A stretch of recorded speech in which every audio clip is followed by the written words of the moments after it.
Genevieve, thank you so much for doing this. It's great to have you here. Oh, it's absolutely my pleasure. You are a cultural anthropologist by background, which is not your typical person behind the scenes of technology. How important do you think it is to have a voice like yours as a leading voice in the future of AI? Oh, listen, I think one of the things we've all gotten a little obsessed about at the moment around AI is what's technically possible, and I think we need to be paying much more attention to what's culturally appropriate, socially acceptable, and works inside our laws and governance. So you're focused on, will robots share our values, not will robots take our jobs? Will they? Well, listen, share our values? Oh, God, another really good question, right? So listen, we know that artificial intelligence is going to go to scale. We know it's going to end up in lots of different places. The question becomes, how do we ensure that that's something that we're comfortable with, something that we feel good about, something that reflects the things we care about? And that means asking questions beyond just what can we do technically, but to ask questions about what are the values we want these objects to enshrine, who gets to decide what those values are, and how do we regulate them? Are these questions being asked as often as they should be? Well, I'm an anthropologist, so I think the answer is no. We should ask them all the time.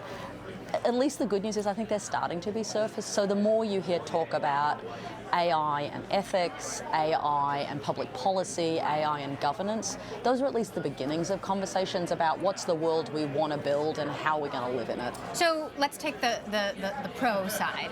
Let's say these questions are asked as often as they should be. What is the potential of AI to affect our lives in positive ways? So listen, I think if you manage to think through where are the places that AI can be most useful, and frankly for me, again, as a social scientist, the question I always want to ask is not, can we do it technically, but should we do it socially?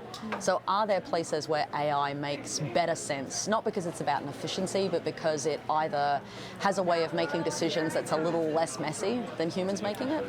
By the same token, depending on who programs it, depending on what data they use, sometimes we have the potential of these technologies to reproduce and enshrine really long-standing inequities and bias, and that seems like not a good thing at all. Right, so what are the gravest dangers if these questions do not get asked?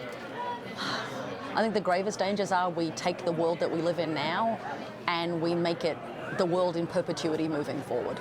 So all the things about the current world that don't feel right is what the data reflects, right? It's a world where women aren't paid as much as men, where certain kinds of populations are subject to more violence, where we know that certain decisions get made in manners that are profoundly unfair. If you take all the data about the way the world has been, and that's what you build the machinery on top of, then we get this world as our total future. And I don't know about you, but I'd like something slightly different. So Intel has done a fascinating study on gender differences in perceptions of technology and found that men are much more comfortable with emerging technologies than women. What are the implications of that? Listen, I thought this was one of the most interesting findings. So we did this study looking at American consumers and about what they imagine technology would look like over the next 50 years. And in one of the places, particularly around artificial intelligence, we found that there was a really strong difference between what male parents thought and what female parents thought. So dads went, yay, more of that, and mums are like, oh, I don't think so. And it was a statistically significant delta. Now, it's hard to know what that's about, but it points to something, right? And so I think there's a place where we have a whole lot more questions to go and ask about why is it that some parents were incredibly excited and other parents were going, oh, I don't know about that. Women are also more concerned about their data.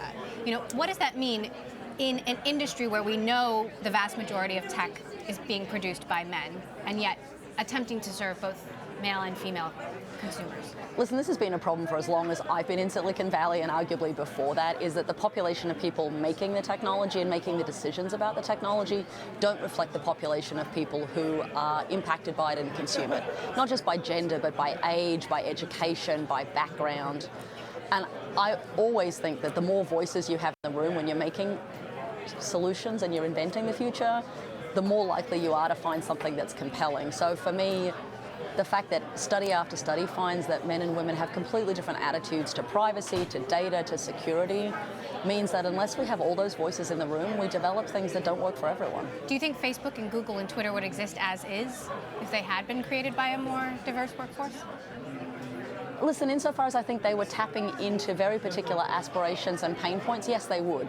Would the arc of the technology they build look slightly different? Maybe. Because you might have had a different starting point. So what do governments and companies need to do, given that AI is only going to become more powerful and yet the inequities exist as they are? I think there are some things that companies and governments are already doing, so implementing existing laws, everything from data security to ideas about privacy. You've got regulations coming on in Europe about data protection and data rights. There are clearly some open questions we still need to consider about how we treat data, about how we deal with biases in the data.